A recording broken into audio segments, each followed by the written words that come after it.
I've heard the name Ben Rector before, but I never really listened to him until I had the perfect reason.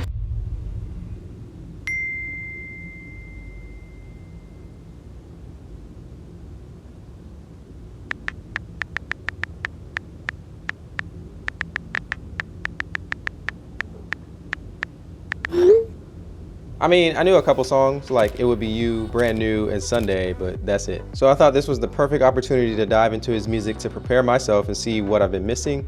As usual, I have 3 main rules. Rule number 1, I have to listen to every song once before I replay anything. Rule number 2, I have to choose a top 3 for songs and albums. And rule number 3, which is kind of like a bonus rule if I get to it, I have to use one of his songs to create some kind of creative video on social media. Now, if you're like me and don't know him that well, he's a Nashville singer-songwriter who's been putting out music for more than a decade. I don't know if I would consider him like huge mainstream or whatever, but from what I know, his songs tend to be more personal and centered around like love and navigating life, which is kind of perfect for my day-to-day. His most popular song is probably Brand New, and his music style is similar to like Matt Kearney, maybe a little John Mayer, according to the internet anyway, so if you don't like that, then argue with him.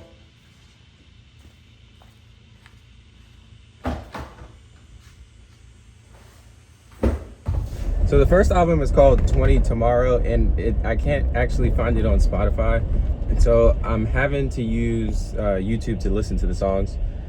And I just hope they're all the right songs, because even when I like look up the album, it doesn't really give me a track list. So I actually didn't think I would end up in a situation like this while doing a music challenge, because usually everything is just like available to listen to, you know? This album wasn't on Spotify or Apple Music. Sites like Last.fm or Genius didn't even have links for the songs. And this YouTube playlist didn't have all of the songs, and I wasn't the only person that was looking for them apparently. Now, so far, I've only listened to 4 songs, but I don't know what it is, but the song Disarm, it just had like a nice smooth listen. And I will say, starting this whole thing off with Bright Lights, I felt like it's a good sign. I like that song. So I guess with this playlist, I technically got through the first album, sort of. And as far as my favorites from this album go, give me Bright Lights and then Disarm, On My Own with 20 Tomorrow as an honorable mention. And I couldn't for the life of me find the song Hank anywhere, but then I just saw that it was on the next album, so I'm just assuming that it's the same song. But I haven't listened to it yet, so I can't really give it a ranking in this album. I knew this was gonna be interesting, but I'm in the middle of training for yet another marathon, and I decided to either run without music or just run with slower music. At least I was anticipating it to be slow. So I was supposed to do 16 miles, but I only could pump out 9.5. But I did listen through songs that Duke wrote, and I think it's called Into the Morning. This has been like the worst training plan for me.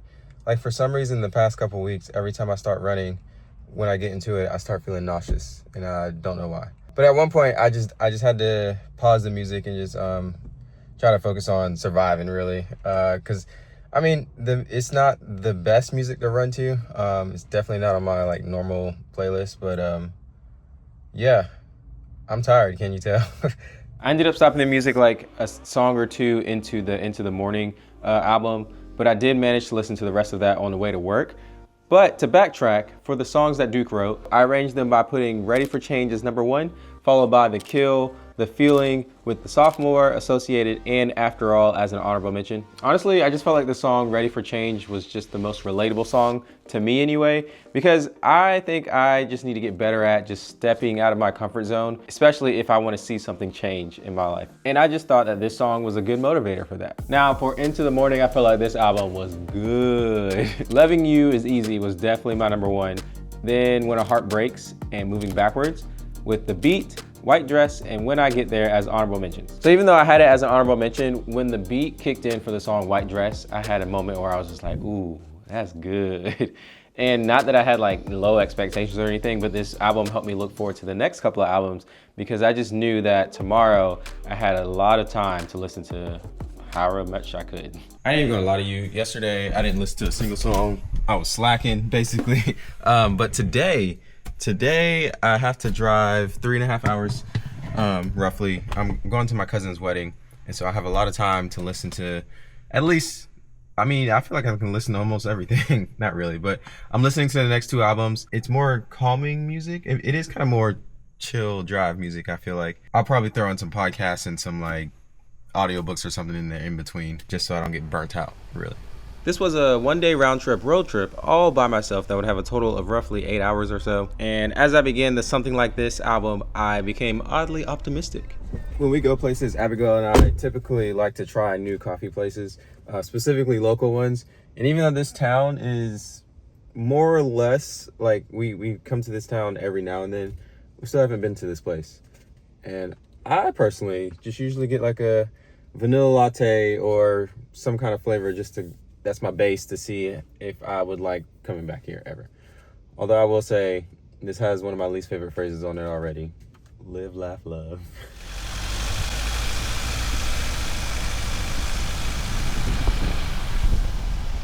All right, after finishing Something Like This, I ain't even gonna lie to you, there's like 5 songs I'm like, oh man, this is good. This is good.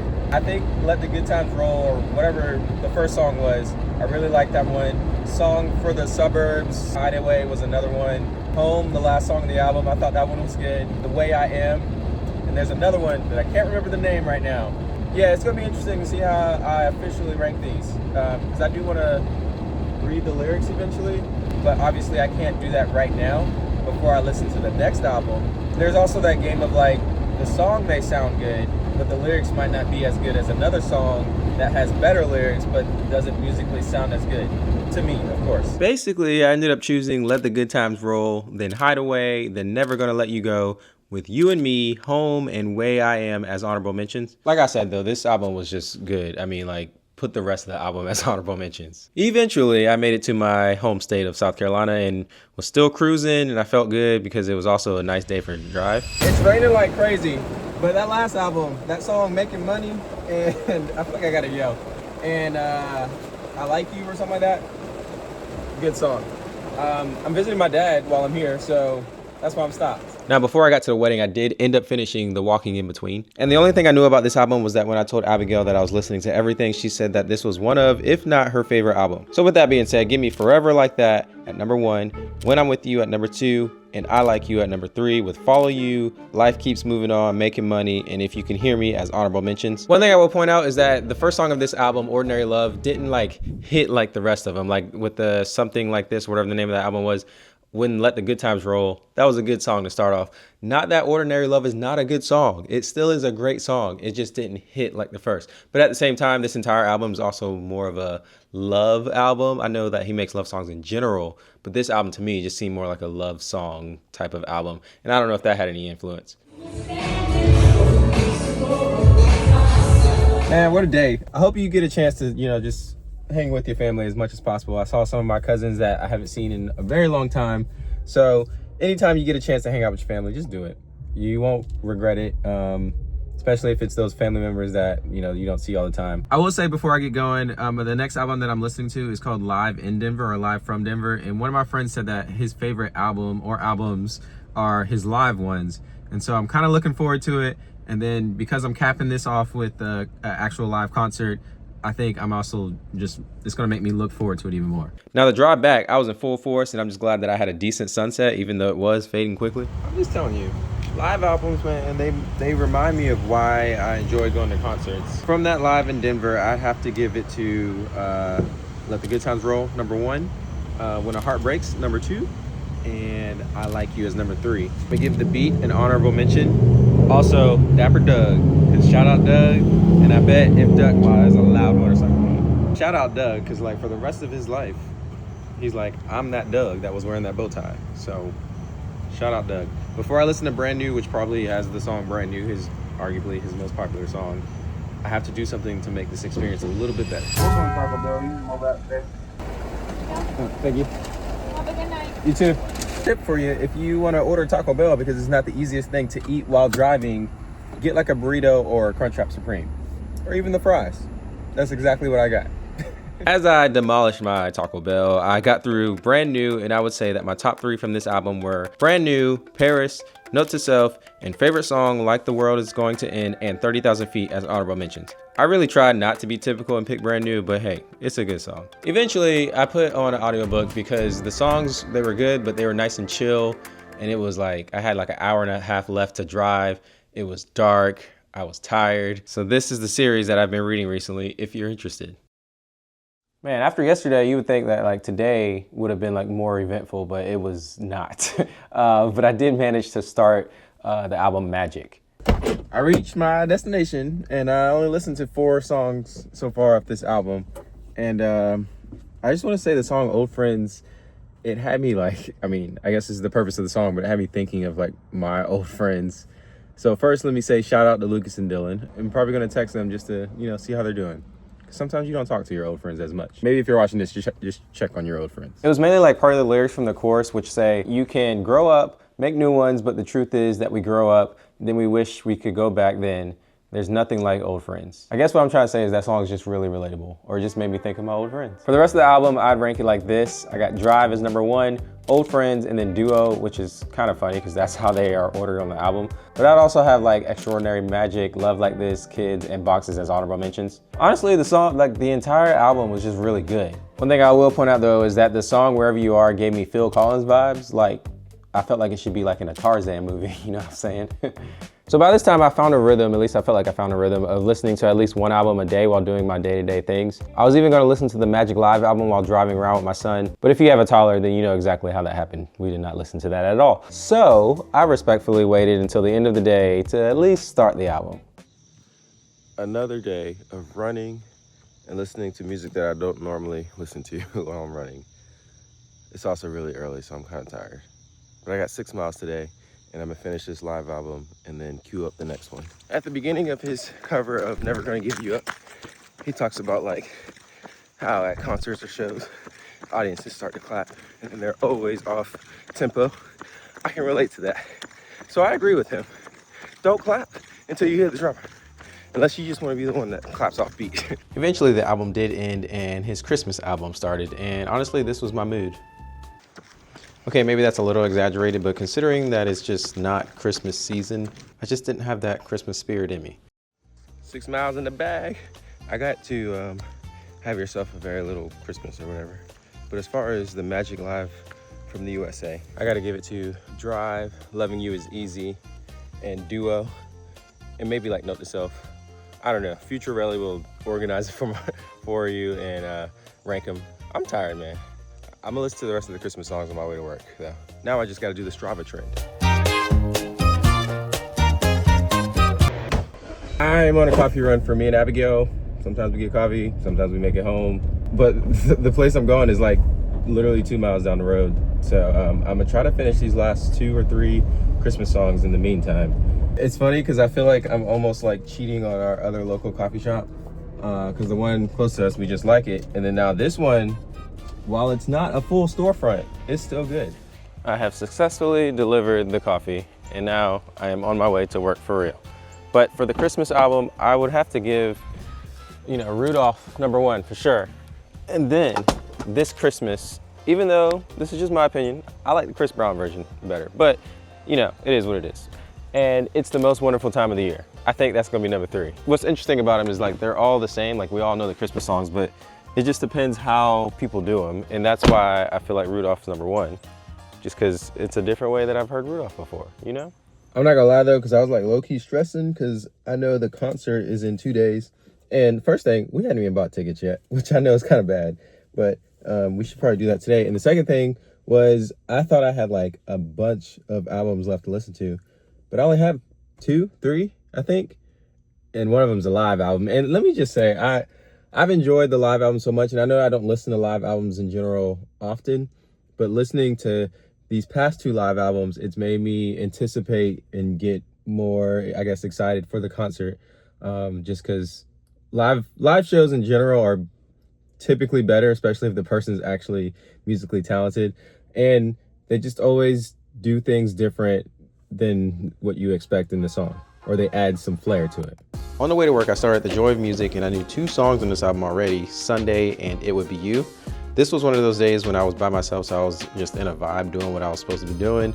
Overall though, I think my initial favorites from this album are Living My Best Life, Sunday, then It Would Be You with Steady Love, Hanging Out, Heroes, and Joy as honorable mentions. Thank You had me thinking about life, just like being thankful for the big and small things. And then when Kenny G came in on the song on Hanging Out, I was just like, ooh. By the time I got back to my car for a quick jam session, I started the Live from Atlanta album, but I wasn't able to finish that until later in the night, and where I just sat there and just closed my eyes and took it all in. And from that, I liked the way Heroes was done, so that was definitely number 1, with Old Friends as number 2, because when that saxophone came in, I had another, ooh, come on now moment. Steady Love will be number 3, and honestly, I just genuinely like that song.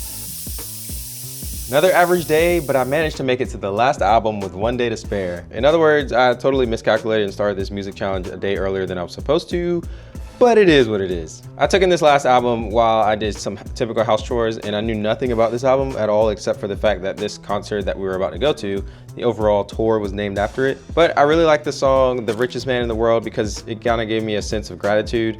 So that's number 1, with Forever Doesn't Quite Seem Long Enough at number 2.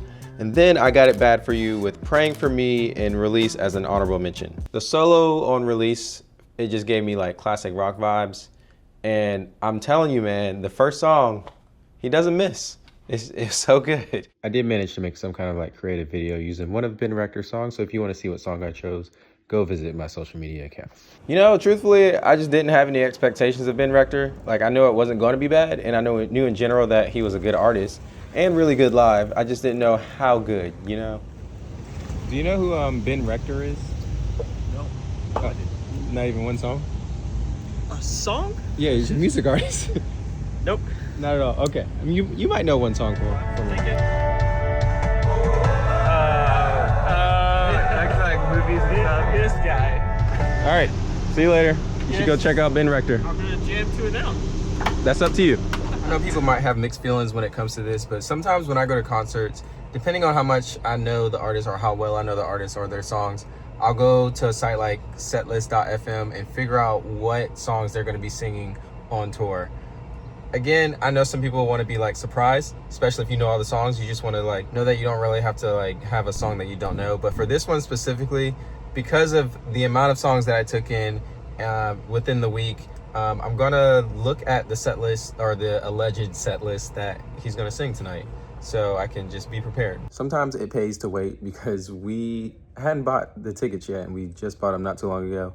However, there was seats like 2 rows from the stage that were the same price as like the lawn seats when we looked last week. But sometimes if you wait, then the event gets sold out. We definitely got some resale tickets because the seats next to the ones we got, they're like twice as much. So we just got lucky.